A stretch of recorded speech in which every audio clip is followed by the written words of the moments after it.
नमस्कार, TV news की आज की बड़ी खबरों में आपका स्वागत है। मैं हूं आपके साथ नेहा। आज हम इस बुलेटिन में जानेंगे क्यों एमपी में टल सकता है बीजेपी प्रदेश अध्यक्ष का चुनाव। देखेंगे अरविंद केजरीवाल का दिल्ली वालों से एक और बड़ा वादा। बात करेंगे किन 942 जवानों को कल मिलेगा गैलेंट्री अवार्ड सर्विस मेडल। जानेंगे कि क्या गुलियन बैरे सिंड्रोम है जो पुणे में बना कहर। देखेंगे प्रमेश वर्मा ने केजरीवाल का कटआउट यमुना में क्यों डुबाया। आखिर में बात करेंगे बंद कमरे में एनसीपी को लेकर हुई अजीत पवार से क्या बातचीत। लेकिन इन सभी खबरों से पहले एक नजर डालेंगे आज की कुछ हेडलाइंस पर।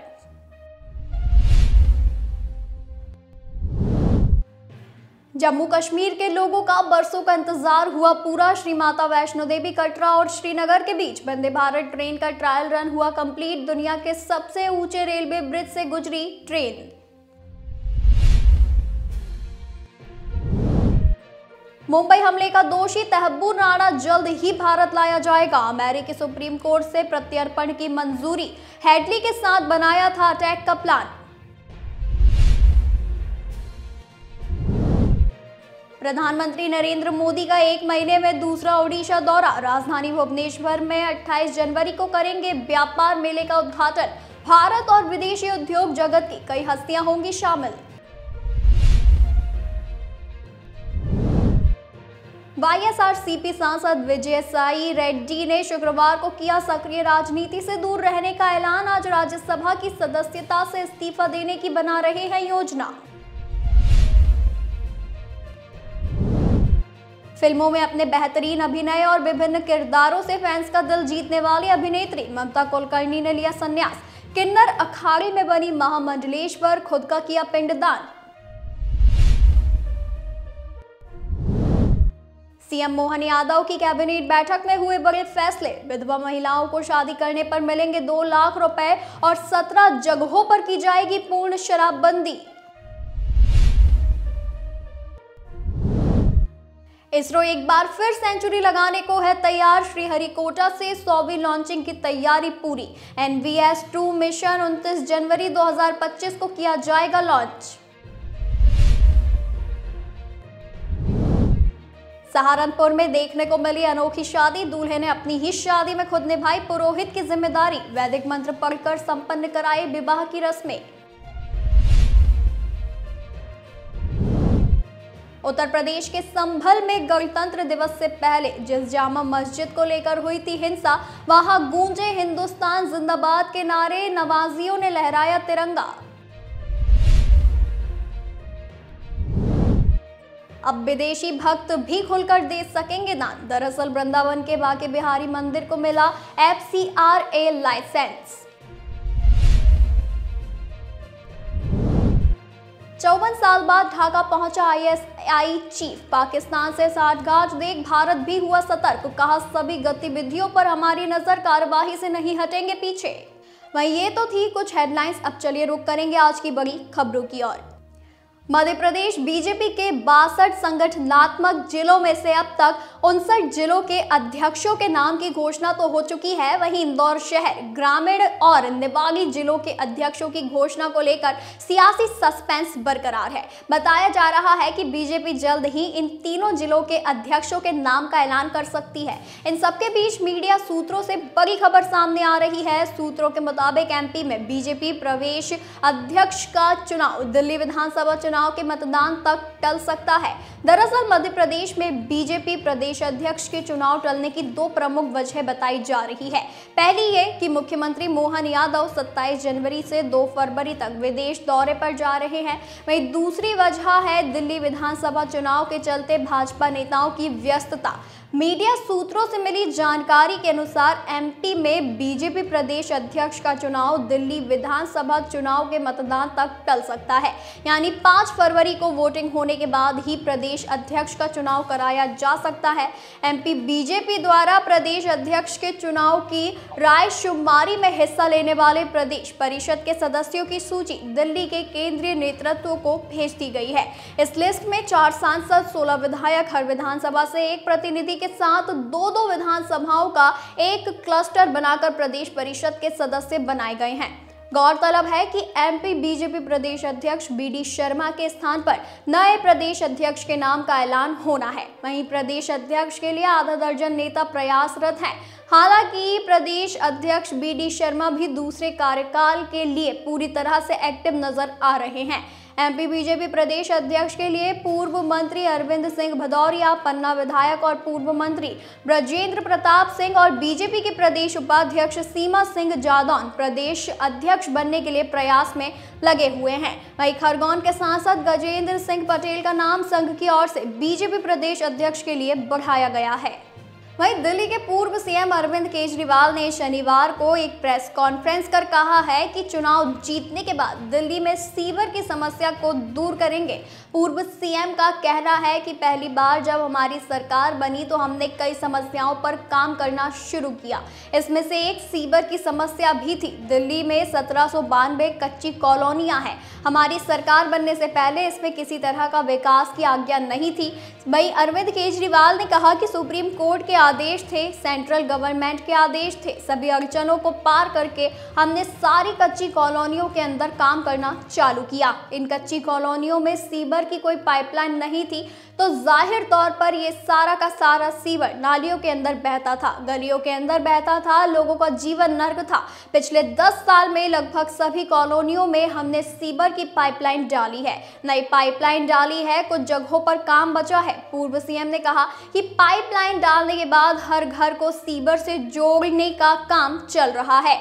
दूसरी तरफ कई कॉलोनियों के अंदर जहां सीवर की पाइपलाइन थी बहुत पुरानी हो गई है। कई जगह से मुझे शिकायत सुनने को मिलती है कि सीवर ओवरफ्लो या लीक कर रहा है। लोगों की शिकायतें ये भी है कि सीवर का पानी पीने के पानी से मिक्स हो रहा है। आप अध्यक्ष ने कहा कि मैंने ये तय किया है कि बहुत जल्दी युद्ध स्तर के सरकार बनने के बाद जहां जहां पुरानी सीवर की लाइन खराब हुई है उन्हें रिप्लेस किया जाएगा। अगर आपके भी इलाके में सीवर की समस्या है, आप घबराना मत। सरकार बनने के बाद आपके क्षेत्र में भी हम बहुत जल्दी सीवर की पाइपलाइन रिप्लेस कर देंगे, सीवर की सफाई करवाएंगे ताकि आपको सीवर से गंदगी से मुक्ति मिल सके। बता दें, पुलिस, अग्निशमन, होमगार्ड और नागरिक सुरक्षा और सुधार सेवाओं के कुल 942 कर्मियों को विभिन्न श्रेणियों के वीरता और सेवा पदक से सम्मानित किया गया है। आपको बता दें, इन पदकों में से 95 वीरता पदक शामिल है। केंद्रीय गृह मंत्रालय ने कहा कि पुरस्कार पाने वालों में पुलिस, अग्निशमन, होमगार्ड और नागरिक सुरक्षा के कर्मी और सुधारात्मक सेवाओं में काम करने वाले कर्मी शामिल है। गणतंत्र दिवस की पूर्व संध्या पर पुलिस, अग्निशमन, होमगार्ड और नागरिक सुरक्षा और सुधार सेवाओं के कुल 942 कर्मियों को विभिन्न श्रेणियों के वीरता और सेवा पदक से सम्मानित किया गया है। वीरता पुरस्कार विजेताओं में वामपंथी उग्रवाद प्रभावित क्षेत्रों में तैनात 28, जम्मू कश्मीर क्षेत्र में 28, पूर्वोत्तर में 3 और अन्य क्षेत्रों में तैनात 36 को उनकी वीरता पूर्वक कार्यवाही के लिए सम्मानित किया जा रहा है।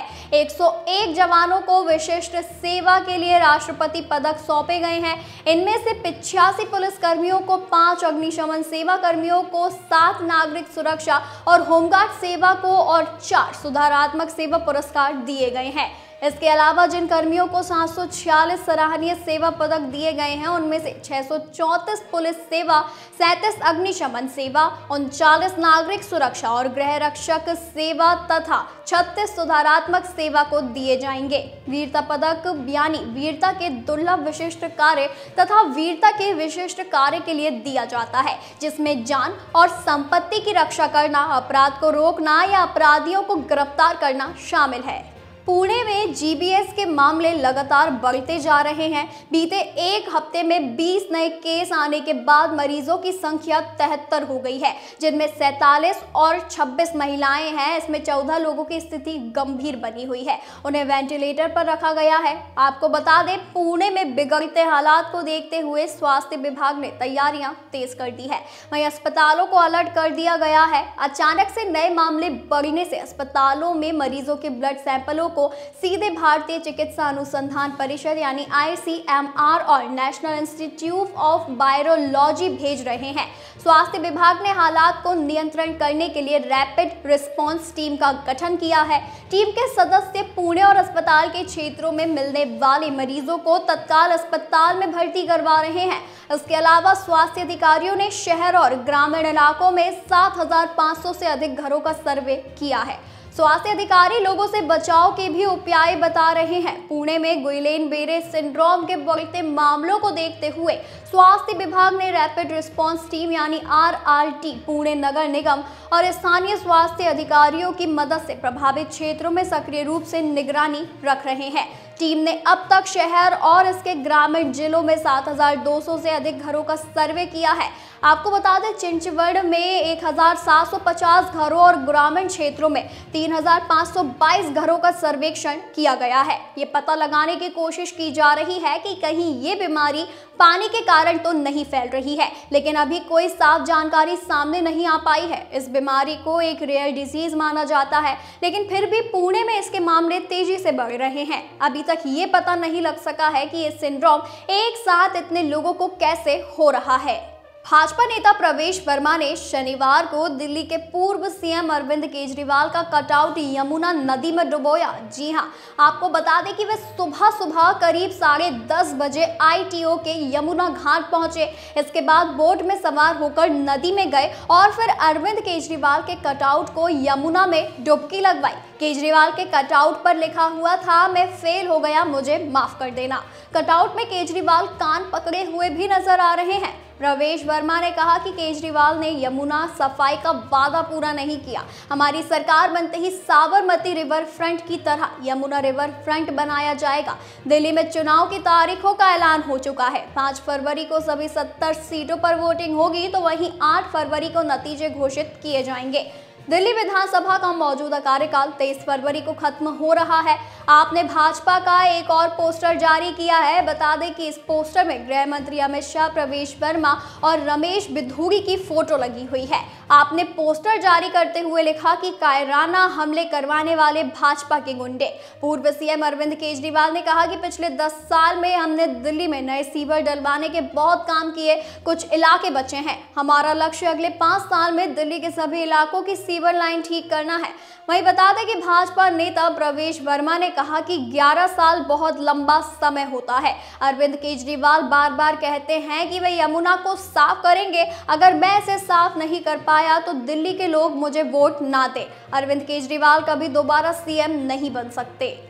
वहीं महाराष्ट्र की राजनीति ने देश के लोगों को चौंकाने का इतना भरोसा जीत रखा है कि वहां कब क्या हो जाए कुछ नहीं कहा जा सकता। इसी कड़ी में मराठा क्षत्रप शरद पवार और महाराष्ट्र के डिप्टी CM अजीत पवार के बीच पुणे में हुई एक बंद कमरे की बैठक ने सियासी हलकों में चर्चाओं को जन्म दिया है। इस बैठक के बाद कई कयास लगाए गए हैं कि क्या इसमें नेशनलिस्ट कांग्रेस पार्टी के दोनों गुटों को फिर से एकजुट करने पर चर्चा हुई, लेकिन शरद पवार ने इन अटकलों को खारिज करते हुए साफ किया कि बैठक में किसी भी राजनीतिक मुद्दे पर बात नहीं हुई है। हालांकि उन्होंने कुछ बातें जरूर बताई है। असल में शरद पवार ने बताया कि बैठक का मकसद सिर्फ एक चीनी उद्योग परियोजना से जुड़े विषयों पर चर्चा करना था। उन्होंने कहा कि बैठक में अजीत पवार, मैं और चीनी उद्योग परियोजना से जुड़े अन्य लोग शामिल थे। इसमें किसी भी पार्टी से जुड़े मुद्दे पर कोई बात नहीं हुई। ये बैठक बसंत दादा शुगर इंस्टीट्यूट BSI की वार्षिक आम सभा के दौरान आयोजित हुई है। इसमें शरद पवार अध्यक्ष के रूप में और अजीत पवार एक सदस्य के रूप में उपस्थित थे। इस दौरान एक वाकया भी देखने को मिला जब बैठक के दौरान सिटिंग अरेंजमेंट में बदलाव हुआ है। जहां पहले दोनों नेताओं को एक साथ बैठना था, वहीं अजीत पवार ने अपनी सीट एक कुर्सी हटाकर बदल ली। इस पर शरद पवार ने कहा कि महाराष्ट्र के सहकारिता मंत्री बाबा साहेब पाटिल को उनसे कुछ चर्चा करनी थी, इसीलिए उन्हें बीच में बैठने दिया गया। अजीत पवार ने इसे भी सामान्य बताया और कहा कि मैं तो कभी भी शरद पवार से बात कर सकता हूं, मेरी आवाज दूर तक पहुंच जाती है। बैठक के बाद शरद पवार से पूछा गया कि क्या एनसीपी के दोनों गुटों के बीच सुलह की संभावना पर कोई चर्चा हुई। इस पर उन्होंने स्पष्ट किया कि बैठक में पार्टी से जुड़े किसी भी मुद्दे पर कोई बात नहीं हुई है, ये पूरी तरह से चीनी उद्योग परियोजना पर केंद्रित थी। वहीं अजीत पवार ने भी इसी बात को दोहराते हुए राजनीतिक चर्चाओं से इनकार कर दिया है। भाई ये तो थी आज की हमारी कुछ बड़ी और खास खबरें। ऐसी ही खबरों को जानने के लिए बने रहिए टीवी न्यूज़ के साथ।